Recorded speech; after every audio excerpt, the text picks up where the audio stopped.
Welcome to another episode of Wellness Chronicles, where I simplify diabetes for you, explain the science behind it, and give you real-life strategies to help you not just short-term, but even long-term, so that way you are able to implement those strategies for the rest of your lives. My name is Pooja Patel. I'm a registered nurse and diabetes educator from Toronto, Canada.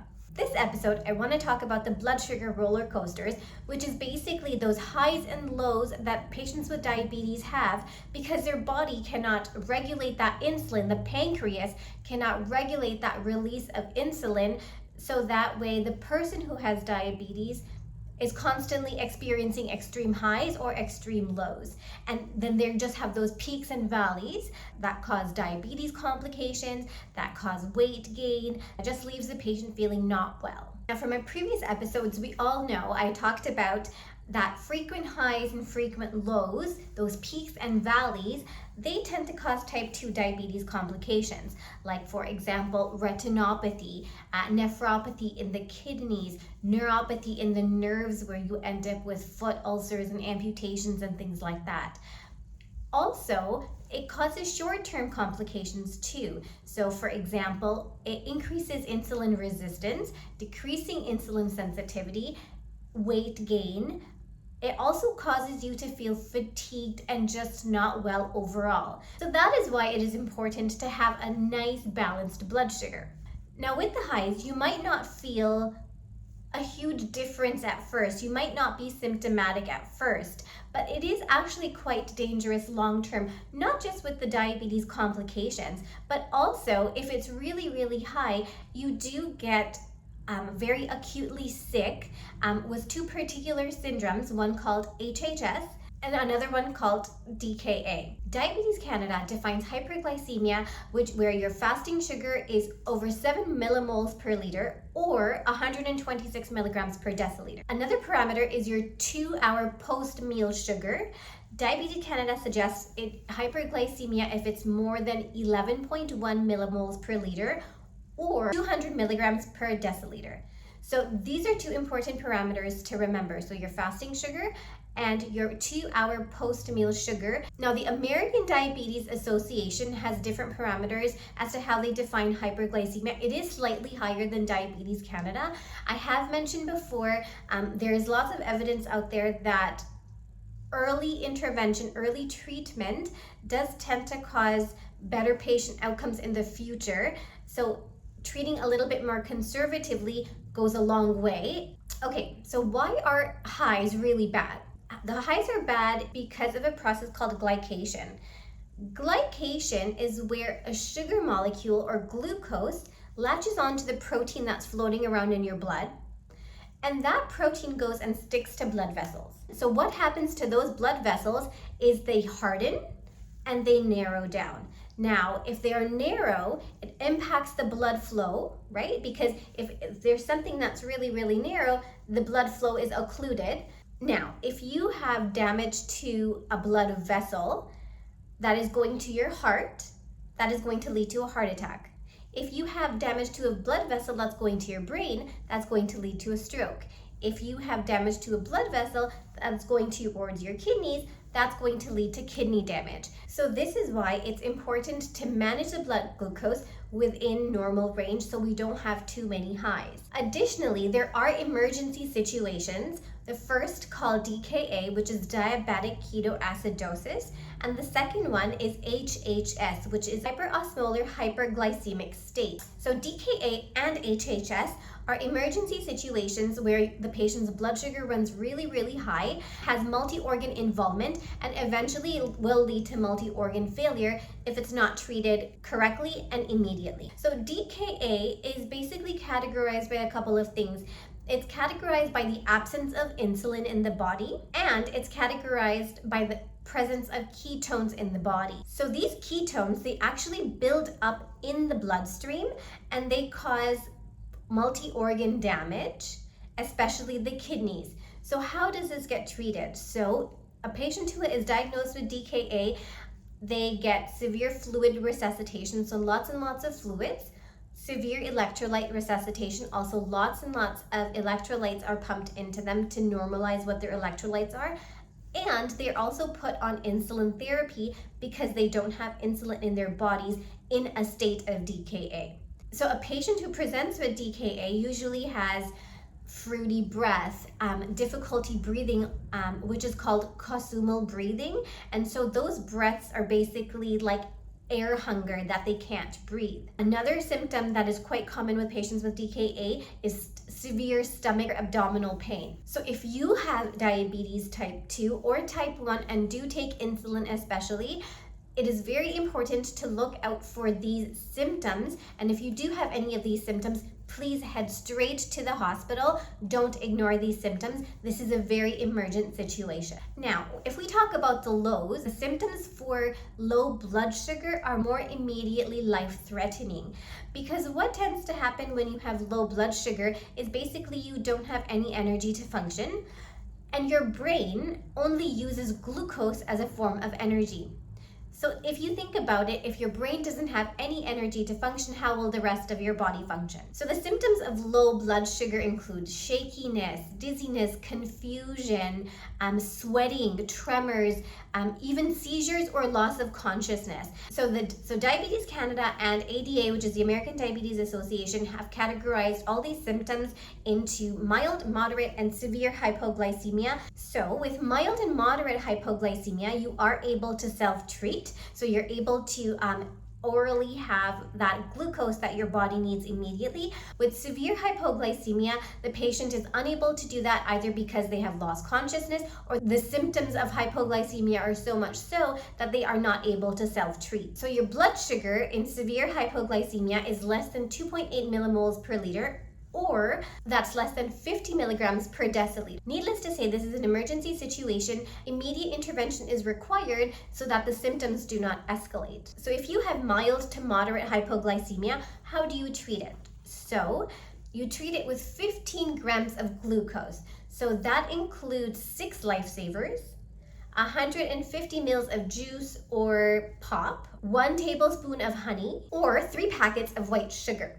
Now, once you have treated your hypoglycemia, you check your sugar after 15 minutes, and if not over 4 millimoles per liter or 72 milligrams per deciliter, then you retreat again with 15 grams of sugar again. Now, evidence does suggest that 15 grams of sugar typically tends to provide symptom release for most people and will increase the sugar by 2.1 millimoles per liter within 20 minutes. But this may still leave you feeling off, so tired, fatigued, confused, disoriented for a short period of time.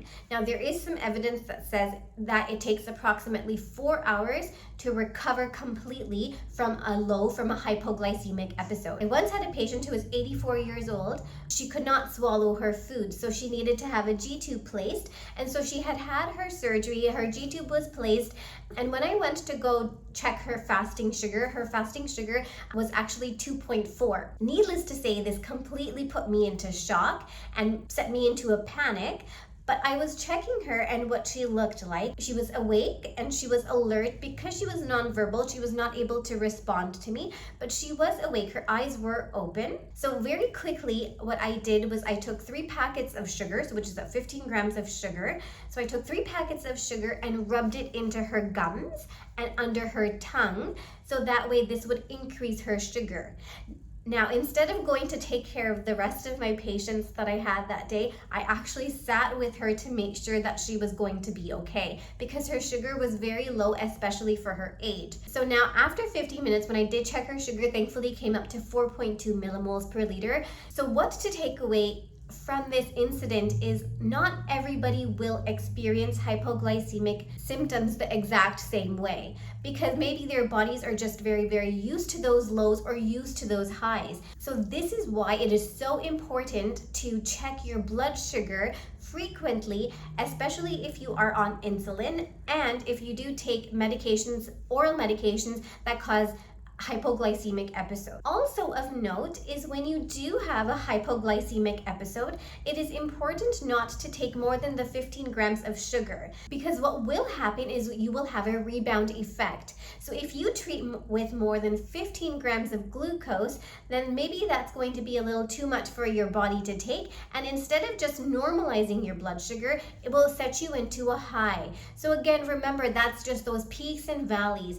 That's going to happen inside, but outside too, in terms of symptoms, because of this rebound effect, you're going to feel exhausted, you're going to feel moody, and you're going to feel confused for hours. So you don't want that. So you should have your 15 grams of sugar, check to see if your sugar has returned to 4 millimoles per liter or 72 milligrams per deciliter.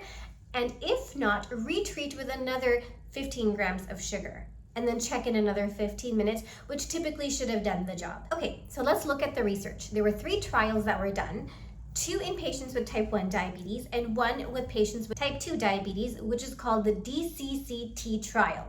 Now, that trial concluded that patients who had good glycemic control significantly reduced their risk for micro and macrovascular complications that occur as a result of type 2 diabetes. So, retinopathy, nephropathy in the kidneys, neuropathy in the nerves that cause those foot ulcers. All these trials concluded that 6.5 years, so 6.5 years of tight glycemic control, where your A1C was less than 6.5, significantly lowered the risk for diabetes complications for 10 to 15 years, even if the glycemic control was completely bad in those 10 to 15 years. So this phenomenon was coined as metabolic memory, or the legacy effect, where basically if you reward your body today, it will pay off in the future. So 6.5 years of good glycemic control, and even if your glycemic control wasn't good in 10 to 15 years,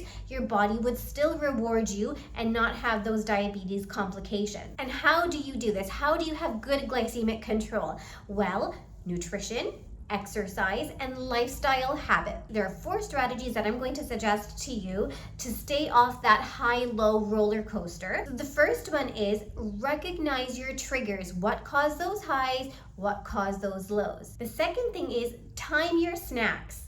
So that way you always know that your body is fueled with energy, so that you avoid those lows and your blood sugar is nicely balanced. The third thing is balance your plate. So when you are having your meal, make sure you have enough carbohydrates, protein, and fat and fiber on it to make sure you don't hit those highs and then crash with those lows. The fourth and very last thing that I want to kind of reiterate really is to avoid that rebound effect. If you do hit a low for whatever reason, make sure you are treating it with only 15 grams of sugar and retreating it after 15 minutes only if you need it, because otherwise it's just going to leave you feeling yucky all day. So that brings me to the pro tip of this episode. My pro tip is to track patterns, not numbers. So a single high or a single low, it does not define your diabetic journey. But recognizing those patterns, recognizing those triggers, they will empower you as to how to prevent them. So do not ignore the symptoms that your body is sending you. If you reward your body today with good, tight glycemic control, it will reward you in the future. Check your fasting blood sugar and your 2-hour post-meal sugar, and keep a food diary to understand the patterns, understand those triggers, what causes the high, what causes your lows. This will give you a good idea, good information and evidence as to how you can plan your future meals, how you can plan your future exercise. You'll start to see what are your triggers, and this is more powerful than any algorithm or any app. So with that, thank you for listening to the episode all the way to the end. I do appreciate it. If you took away any important information or any information that you found important for you or your friends or your family members, don't forget to share and don't forget to subscribe. It's absolutely free, so that way I can create more content for you that is evidence-based and expert, so we can have a healthier, happier community. So until the next episode, stay healthy, stay happy, stay kind.